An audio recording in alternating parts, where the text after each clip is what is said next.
The little listeners కు స్వాగతం. మాయాజాల కథలు మీకోసమే జీవింతమవుతున్నాయి. కథ మొదలు కాకముందు లైక్ చేయడం, షేర్ చేయడం, సబ్స్క్రైబ్ చేయడం మర్చిపోకండి.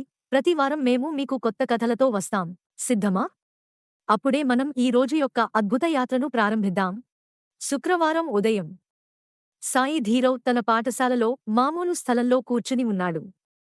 అతని మోకాళ్లపై తన బంతిని ఉంచుకుని బోర్డుపై టీచర్ రాసిన మాటలను తిలకిస్తున్నాడు.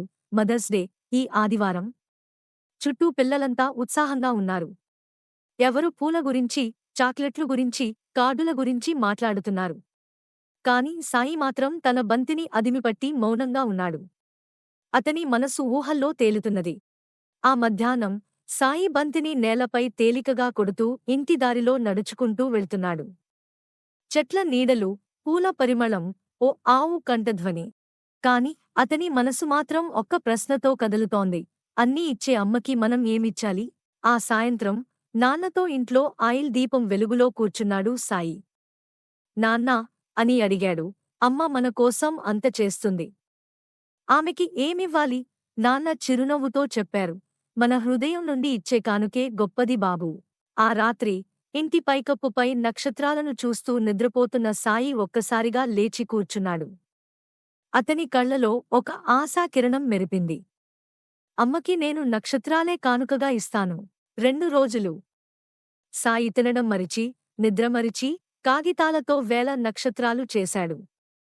అతడి గదిలో, కిటికీ కడ్డీపై, బెడ్ పక్కన, తలుపు దగ్గర ప్రతిచోటా నక్షత్రాలే వెదజల్లినట్టుగా బంగారు వెలుగులో మెరుస్తూ. ఆదివారం ఉదయం అమ్మ గదిలోకి వచ్చి ఆగిపోయింది. ఆమె కళ్లముందు వేల నక్షత్రాలు ఆకాశంలా తళుక్కుమంటూ ఊగుతున్నాయి. ఆమె కళ్లలో ఆనంద కన్నీళ్లు. అమ్మా ఆశ్చర్యంగా, సాయి, ఇవన్నీ నువ్వే చేశావా? సాయి చిరునవ్వుతో, అమ్మా, నీ ప్రేమంతటి కానుక నాకు ఒక్కటే గుర్తొచ్చింది. నక్షత్రాలు. అమ్మ ఆయనను ఆలింగనం చేసుకుంది. నువ్వు నన్ను నక్షత్రాలతో ఆశ్చర్యపరిచావు బాబూ. ఆమె మృదువుగా అన్నది. కాని నువ్వే నా జీవితంలో వెలుగైన నక్షత్రం. మన మనసుతో ఇచ్చే కానుకలే నిజమైన ప్రేమను చూపిస్తాయి. దానితో చేసిన చిన్న పనైనా అది పెద్ద ప్రేమను చెప్పగలదు. వినినందుకు ధన్యవాదాలు లిటిల్ లిసనర్స్.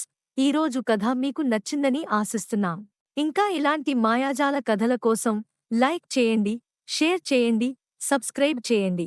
తర్వాతి మజాయాత్రలో మళ్ళీ కలుద్దాం. By by.